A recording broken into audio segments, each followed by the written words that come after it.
Chromosomal disorder में आइए आज हम देखते हैं क्लाइनफिल्टर सिंड्रोम। आज हम जानेंगे, इसके लक्षण को जानेंगे, इसके ट्रीटमेंट को जानेंगे और ये क्यों होता है इसके मैकेनिज्म को भी समझने की कोशिश करेंगे। हम जानते हैं कि मनुष्य के प्रत्येक सेल के अंदर 46 क्रोमोसोम पाए जाते हैं। विशेष करके जो हमारी आरबीसी है यानी रेड ब्लड कॉर्पसेल्स, उसमें केंद्रक नहीं पाया जाता है, उसमें कोई क्रोमोसोम नहीं होता है। और जो हमारी एग और स्पर्म सेल है जो हैप्लॉइड होती है उसमें 23 क्रोमोसोम पाए जाते हैं। बाकी रिमेनिंग जो भी हमारी प्रत्येक सेल है उसमें 46 क्रोमोसोम पाए जाते हैं। और हम यह भी जानते हैं कि ये जो 46 क्रोमोसोम होते हैं इसमें से 46 में से हम जानते हैं कि 44 क्रोमोसोम जो है हमारे एएस होते हैं, ऑटोसोमल क्रोमोसोम, और प्लस एक जो है यानी दो जो क्रोमोसोम बचते हैं जिसे हम एससी कहते हैं यानी सेक्स क्रोमोसोम कहते हैं। और पुरुषों में हम जानते हैं कि 44 क्रोमोसोम ऑटोसोम होते हैं और प्लस एक्स और वाई, यानी ये जो क्रोमोसोम है ये दूसरे तरह के दिखते हैं, एक्स और वाई होता है। और वहीं महिलाओं में ये 44 प्लस एक्स और एक्स होता है। तो इस तरह से ये क्रोमोसोम की कहानी है। अब हम देखते हैं कि ये जो हमारे क्रोमोसोम है जो एससी है यानी सेक्स क्रोमोसोम है, इससे सेक्स का निर्धारण होता है। अगर एक्स क्रोमोसोम यानी एक्स एक का और एक्स स्पर्म का फ्यूज करता है तो ये लड़की होती है, और एक्स मदर से और वाई क्रोमोसोम स्पर्म से यानी फादर से मिलते हैं तो ये लड़का पैदा होता है। एक जनरल सी कहानी है।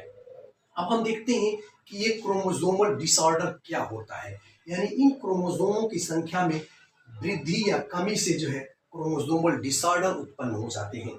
जहां तक हम क्लाइनफिल्टर सिंड्रोम की बात करते हैं तो हैरी क्लाइनफिल्टर साहब ने जो है इसकी खोज की थी। ये कहानी है 1942 की। इन्होंने देखा क्या कि जो सेक्स क्रोमोसोम है उसके अंदर एक क्रोमोसोम की वृद्धि हो गई है, यानी नॉर्मल यह जो मेल बनेगा यानी 44 प्लस एक्स और वाई होना चाहिए, तो एक्स और वाई ना होकर के बल्कि एक एक्स क्रोमोसोम और इसके अंदर एक्स्ट्रा आ जाता है।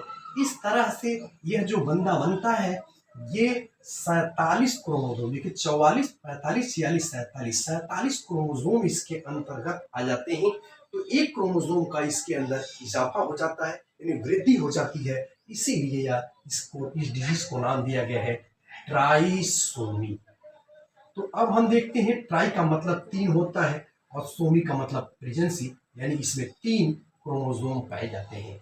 तो इस तरह की जब प्रक्रिया संपन्न होती है इस व्यक्ति के अंदर तो ये नॉर्मल मेल नहीं बनता है बल्कि एबनॉर्मल मेल बनता है और फेमिनिन कैरेक्टर इसके अंतर्गत आ जाते हैं। आप देख रहे हैं कि एक एक्स्ट्रा क्रोमोसोम इसके अंदर जो यक्स पाया जा रहा है यह फेमिनिटी के लिए रिस्पॉन्सिबल होता है। तो आइए जनरल सा हम एक प्रोसेस देखते हैं कि जनरल सा प्रोसेस क्या होता है। जनरल सा प्रोसेस हम ये जानते हैं कि जब ये हमारी ये सेल है, रिप्रोडक्ट कोई भी सेल है सपोज कर लीजिए, और हम जानते हैं कि इसके अंदर गुणसूत्रों की संख्या हम डिप्लॉयड होती है। और जब गैमेटोजेनेसिस की प्रक्रिया संपन्न होती है स्त्रियों में ओवोजेनेसिस और पुरुषों में स्पर्मेटोजेनेसिस की प्रक्रिया संपन्न होती है, तो ये गुणसूत्र जो है आधे आधे बट जाते हैं यानी हैप्लॉइड से डिप्लॉयड हो जाते हैं। यानी सपोज कर लीजिए एक इसमें चला गया और एक इसमें चला गया। ये मियासिस फर्स्ट की कहानी है, मियासिस फर्स्ट की कहानी है। बाद में क्या होता है, यही क्रोमोसोम मियासिस सेकंड डिवीजन में जाते हैं और एनाफेज स्टेज में हम जानते हैं कि एक क्रोमोसोम इसके अंदर और एक क्रोमोसोम इसके अंदर चला जाता है। यहाँ भी यही कहानी होती है, एक नॉर्मल सी प्रोसेस है। लेकिन होता क्या है, जब नॉन डिसजंक्शन की वजह से, जैसे यहाँ पे नॉन डिसजंक्शन का मतलब होता है सिपरेशन ना होना, तो जब ये सिपरेट नहीं हुआ तो हुआ क्या, सिपरेशन के बाद जो क्रोमोसोम इसमें जाना चाहिए था इसके अंदर न जा करके वो क्रोमोसोम हम जानते हैं कि एक ही सेल के अंदर इसी सेल के अंदर समाहित हो गया। इस तरह से हम देख कह रहे हैं इसके अंदर 2 क्रोमोसोम आ गए और ये तो नॉर्मल प्रोसेस है। जब यहाँ से स्पर्म इनको फ्यूज करते हैं, हम जानते हैं कि स्पर्म जब आएंगे, स्पर्म के अंदर भी क्रोमोसोम होते हैं, तो स्पर्म इसको भी फ्यूज करेगा। ठीक है, तो अब ये तो एम्प्टी हो गया, इसके अंदर गया ही नहीं। तो इसके बारे में हमने बात की है प्रीवियस लेक्चर में, टर्नर सिंड्रोम के बारे में। और यहाँ हम देख रहे हैं कि 2 क्रोमोसोम ऑलरेडी इस एक के अंदर है, और यहाँ से जब एक स्पर्म का एक क्रोमोसोम इसके अंदर इंटर करेगा, यानी फर्टिलाइजेशन की प्रक्रिया संपन्न होगी, तो इस तरह से यह 3 क्रोमोसोम हो जाते हैं। तो इसलिए यहाँ पे ट्राइसोमी होती है, और इसी ट्राइसोमी की वजह से यह प्रक्रिया यानी यह डिजीज उत्पन्न होती है।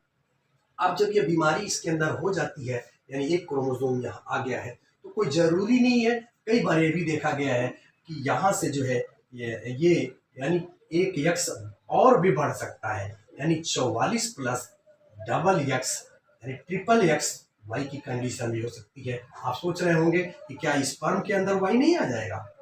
ये भी तो हो सकता है कि 44 प्लस यक्स एक हो और वाई वाई हो जाए। तो 44 प्लस हम देख रहे हैं कि इसके अंदर मतलब एक वाई यक्स क्रोमोसोम है, तो मतलब एक्स्ट्रा हो गया, तो इससे भी समस्या उत्पन्न हो सकती है। लेकिन ये केसेस जो है प्राय रेयर होती है, लेकिन ये जनरल सी केस है।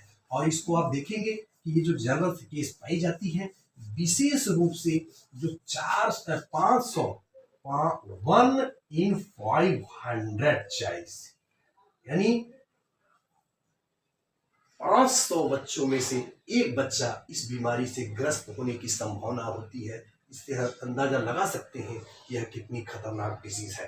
तो अब इसमें होता क्या है, जब ये आदमी जो है इस डिजीज से प्रभावित हो जाता है, तो इसके अंदर किस तरह के कैरेक्टर आते हैं, आइए इसे हम देखते हैं। तो शॉर्टकट में आप याद रखेंगे। देखिए, पहली बात तो यहाँ से आप याद रखिएगा, ये कई बार दिमाग में आता है कि मेल में होगा कि फीमेल में होगा। देखिए, क्लाइनफिल्टर, इसी से यहाँ पकड़िए।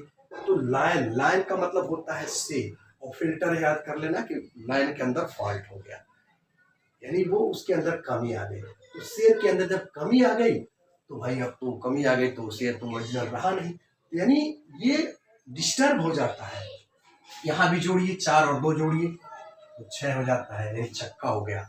कहने का मतलब ये है कि इसके अंदर कमी आ जाती है, यानी अब यह 47 गुणसूत्रों वाला जो अब नॉर्मल है।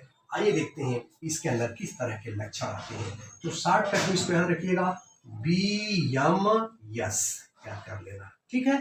तो बी फॉर हम इसको याद करेंगे, यानी यह व्यक्ति जो है BMS कर लेता है, यह दिमाग बैठाओ। BMS का मतलब बी का मतलब होता है यहाँ पे ब्रेस्ट का डेवलपमेंट हो जाता है, यानी नॉर्मल इनकी जो ब्रेस्ट साइज होती है वो फीमेल लाइक होती है, यानी फेमिनिन कैरेक्टर इसके अंदर आ जाते हैं। क्योंकि हम देख रहे हैं कि फेमिनिन कैरेक्टर के लिए एक्स क्रोमोसोम रिस्पॉन्सिबल है, और इसके अंदर चूंकि एक एक्स एक्स्ट्रा आ गया है जो बार बॉडी के रूप में कन्वर्ट होता है, तो इसको इसीलिए यह फेमिनाइन कैरेक्टर इसके अंदर होता है। यानी आप ये समझिए कि ब्रेस्ट का डेवलपमेंट इसका हो जाता है, नॉर्मल मेल की तुलना में इसके अंदर ब्रेस्ट का डेवलपमेंट फीमेल जैसा हो जाता है, और साथ ही साथ ब्रेस्ट कैंसर की भी इसके अंदर संभावना बनी रहती है, ब्रेस्ट कैंसर की तरफ भी लीड हो जाते हैं। और यम से आप लिखेंगे कि मेंटल रिटॉर्डेशन, यानी ये लोग जो हैं मेंटली रिटॉर्डेड होते हैं, यानी 15 पॉइंट जो है इनका IQ लेवल 15 पॉइंट कम देखी गई है, तो मेंटली ये रिटॉर्डेड होते हैं, यानी स्पेशली जो है भाषाओं को सीखने में, किसी चीज़ को समझने में इन्हें परेशानी आती है। और यस से आप याद रखेंगे स्टेराइल होते हैं, यस फॉर स्टेराइल। तो ये व्यक्ति जो है स्टेराइल होते हैं, क्योंकि पुरुष के अंदर हम जानते हैं कि ये टेस्टिस होती है, और टेस्टिस से टेस्टोस्टेरोन नाम का हार्मोन निकलता है जो मेल कैरेक्टर के लिए रिस्पॉन्सिबल होता है। तो इसीलिए इनकी टेस्टिस जो है रूडिमेंट्री होती है, काफ़ी वेल डेवलप नहीं होती है, इनकी पेनिस उस तरह की डेवलपमेंट नहीं पाई जाती है। तो इसी के कारण ये पर्सन जो है स्टेराइल होते हैं, इसके अंदर स्पर्म काउंट अच्छी नहीं पाई जाती है, स्टेरिलिटी इनके अंतर्गत आ जाती है। और प्रायः देखा गया है कि इनके अंदर जो है हड्डियाँ कमज़ोर हो जाती हैं, और इनका अगर फिजिकल फिटनेस देखेंगे तो फिजिकल फिटनेस में आप क्या देखेंगे, नॉर्मल जो इनकी हाइट होती है, हाइट नॉर्मली काफ़ी अच्छी होती है। इनके आप लेग को देखिए और आर्म्स को देखिए, तो इनकी भुजाएं भुजाएं और पैर काफ़ी लंबे होते हैं, काफ़ी लंबाई में होते हैं। इनके ब्रेस्ट का काफ़ी डेवलपमेंट हो जाता है। बियर्ड जो है, दाढ़ी के बाल कम होते हैं। और इनके अंदर देखेंगे कि जो पेल्विक रीजन है वो डेवलप होता है। और कुल मिलाकर के आप देखेंगे कि यह बंदा जो है स्टेराइल हो जाता है। तो ये फिजिकल एक्सपीरियंस, फिजिकल फिटनेस में हम इस तरह का लक्षण देखते हैं। अब इसका हम उपचार क्या है भाई? उपचार ये है कि भाई ये तो जेनेटिकली डिसऑर्डर है, क्रोमोसोमल से सेक्स डिजीज है, सेक्स रिलेटेड डिजीज है, ये ट्राइसोमी हो गई है। ये बंदा जो है हम देख रहे हैं कि ये जो है क्लाइनफिल्टर सिंड्रोम से ग्रसित हो गया है। इसको हम तो रैंडमली जो है ये गेमेटोजेनेसिस के प्रोसेस में इस तरह की प्रक्रिया संपन्न होती है, तो इसका हम कोई उपाय तो नहीं कर सकते हैं। यानी जन्म से पहले ये प्रक्रिया घटित हो जाती है। लेकिन हाँ, इस तरह के लोग जो है स्टेराइल होते हैं, इनके स्टेरिलिटी को यानी इनके अंदर सेक्स हार्मोन टेस्टोस्टेरोन डाल करके इनके अंदर अंदर जो है टेस्टिस के डेवलपमेंट पे थोड़ा सा काम किया जा सकता है। अगर इनको हम बच्चे इनका अगर लाना चाहेंगे तो इनको हम आर्ट यानी articulate accessory reproductive technology accessory assisted reproductive technology के माध्यम से इनको हम मतलब इनके स्पर्म को निकाल करके और सीधे एग के अंदर इंट्रोड्यूस करके हम इनको मतलब पितृत्व सुख दे सकते हैं। लेकिन प्राय स्टेराइल होते हैं। तो और इनके अंदर इस साथ ही साथ और भी कॉम्प्लिकेशन, जैसे आप देखेंगे हार्ट के प्रॉब्लम आती है